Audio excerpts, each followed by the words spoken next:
it's the David and Goliath, right? It's the Master and the Grasshopper. It's Dan Campbell and Ben Johnson. Bears and Lions week 2. We don't know each other yet. Technically, we don't have any tape other than week 1. It's like going up against the in a fight against the school bully, right? It's like, man, you're next in the ring. I think that's what they're having to expect. And it's going to be exciting to see how we match up against that new and improved squad. I'm excited to see it for sure. Just because of all the intricate, details surrounding both teams, where it'll be exciting. We know what has changed with us, and we know a lot has changed with the Bears, but are they going to be the same old Bears? Will Caleb Williams be able to, get the ball out quick and stop taking sacks with his new and improved O-line? How are they going to use those weapons? Colston Loveland at tight end and Luther Burden at receiver. They have about 3 other receivers that they probably need to throw to. So it'll be interesting to see what Ben Johnson does. I think this is going to be a time where we're going to see, like with our own eyes. We'll see at week 1, whatever the Bears do, but we're going to see with our own eyes kind of how that familiarity translates. Like, does Ben Johnson know the secrets about the Detroit Lions? How much is he going to take with him? How much are we going to do that he knows already? Obviously, he knows the staff, he knows the players, he knows the identity of the Lions. And I think that's probably scarier than anything, knowing that he's got to come in and take on a team that he is completely familiar with as far as mentality, heart, grit, all those things that have nothing to do with X's and O's. So we each get 1 week of tape on each other, right? No one has a week 1 bye. We go take on the Bears at home. Dan's going to stomp them, completely stomp them out.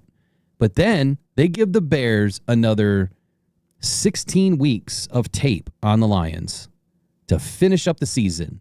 And if you think, you put that tinfoil hat on, they're thinking if it's an NFL narrative, it's going to be the Bears and the Lions for the NFC North. Winner takes all to the playoffs. That's what it looks like they're setting it up. I mean, you never know how the games will play out, but you know that the NFL is strategically placing certain games at certain times for certain reasons. And if all things go as you would expect, right? Chicago doesn't have their feet underneath them week 2, and we handle business at home. And then they get that revenge tour at the very end of the season to come back and see if they can match back up with a whole season under their belt. I mean, they better hope they don't have injuries and are dealing with things like we did last year, because I don't think the result will be much different than week 2 if we come back around week 18. But you never know. And then there's always those weird scenarios. Maybe we do take care of business, and that week 18 game is one of those ones where we get to rest a couple guys and get them healthy before the playoffs because we've already wrapped it up earlier in the season. That would be really nice, and not have to worry about going into that cold environment and putting some guys at risk. I think that's wishful thinking on my part. Obviously, divisional games are always going to be tough, and when you're playing against your former offensive coordinator, new head coach, the guys will get up for that game no matter what.